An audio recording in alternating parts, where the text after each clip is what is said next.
24 दिसंबर साल 1999 शाम 5:30 त्रिभुवन अंतर्राष्ट्रीय हवाई अड्डा काठमांडू नेपाल। 24 दिसंबर की वो शाम, ठंडी हवा और क्रिसमस की तैयारियां। इंडियन एयरलाइंस की फ़्लाइट IC-814 तैयार थी उड़ान भरने के लिए। 176 यात्री और 15 क्रू मेंबर्स सब अपने डेस्टिनेशन की ओर थे। लेकिन किसे पता था ये सफ़र मौत के साए में बदल जाएगा।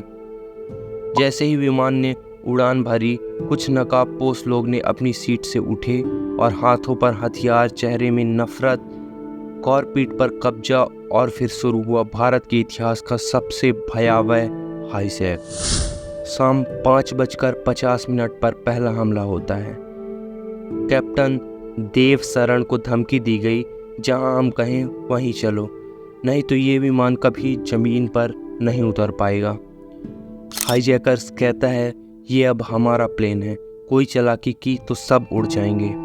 शाम 6:15 अमृतसर की ओर विमान भारत की सीमा में प्रवेश करता है। अमृतसर में उतरने की कोशिश करता है, लेकिन भारत सरकार फैसला नहीं कर पाती है। रनवे पर 40 मिनट तक खड़ा रहता है ये विमान। कोई प्रतिक्रिया नहीं हुई और आतंकियों का आदेश हुआ प्लेन उड़ाओ। एक यात्री कहता है हम सब चीख रहे थे, रो रहे थे, पर मदद नहीं आई। शाम को 8 बजे पाकिस्तान के ऊपर से प्लेन दुबई की ओर रवाना होता है। प्लेन दुबई पहुंचता है। एक घायल यात्री रूपिन कातूर को, जिन पर चाकू से हमला हुआ था, उन्हें नीचे उतारने की इजाज़त दी गई। बाकी सभी यात्री बंदी बन चुके थे।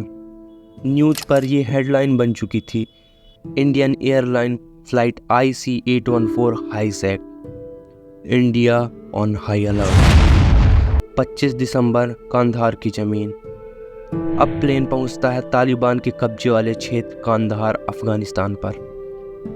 तालिबान एक ऐसा संगठन जिसे अंतर्राष्ट्रीय मान्यता नहीं थी और भारत को अब दो दुश्मनों से निपटना था, एक हाईजैकर्स और दूसरे थे तालिबान। दिल्ली में हलचल तेज हुई, राजनीतिक दबाव बढ़ा। दिल्ली की सुरक्षा समिति की आपात बैठकें शुरू हो गईं।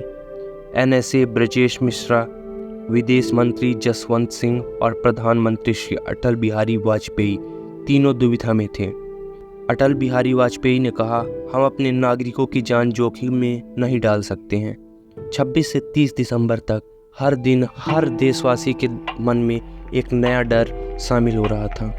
हर घंटे, हर मिनट यात्री आतंक के साए में थे। भूख, प्यास, मानसिक प्रताड़ना। एक गर्भवती महिला की तबीयत बिगड़ती है, जो कि उसी प्लेन में सवार थी, मगर कोई डॉक्टर नहीं। बच्चे रो रहे थे, कुछ भूख के मारे बेहोश हो चुके थे। एक पैसेंजर ने बताया, हमें लग रहा था कि अब हम कभी वापस नहीं लौटेंगे। टेररिस्ट ने इस प्लेन को हाईजैक करने के पीछे एक बहुत बड़ी डिमांड सरकार के सामने रखी थी, जो थे 3 बहुत ही खूंखार आतंकवादी, मौलाना मसूद अजहर, अहमद जगरार, उमर शेख। 3 खूंखार आतंकवादी की रिहाई की मांग की गई। भारत के सामने सबसे कठिन निर्णय यही था, जान बचाएं या आतंक से समझौता करें। आखिरकार भारत ने यात्रियों की जान बचाने का फैसला किया। तीनों आतंकियों को विदेश मंत्री खुद लेकर कांधार पहुंचे और यात्रियों की रिहाई के बदले सौदा हुआ। न्यूज़ पर यह हेडलाइन बन गई, Masood Azhar released, IC-814 passenger are free but what cost. सभी यात्री वापस जरूर आए, मगर टूटी आत्मा के साथ। घर लौटे यात्री, मगर डर और दर्द आज भी उनकी आंखों में जिंदा है। और जो छोड़े गए, जैसे मसूद अजहर, अहमद जगरार और उमर शेख, उन्होंने भारत के खिलाफ जिहाद वार छेड़ दी। Pulwama attack, Pathankot attack, Pahalgam attack उन्हीं के नेटवर्क का नतीजा था। IC-814 केवल एक प्लेन नहीं था, वो भारत की विदेश नीति और सुरक्षा व्यवस्था की परीक्षा थी।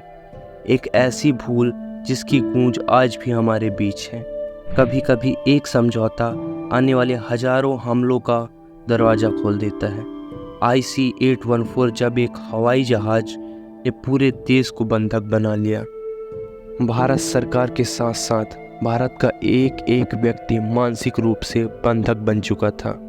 तो ये था इस सदी का सबसे भयावह प्लेन हाईजैक।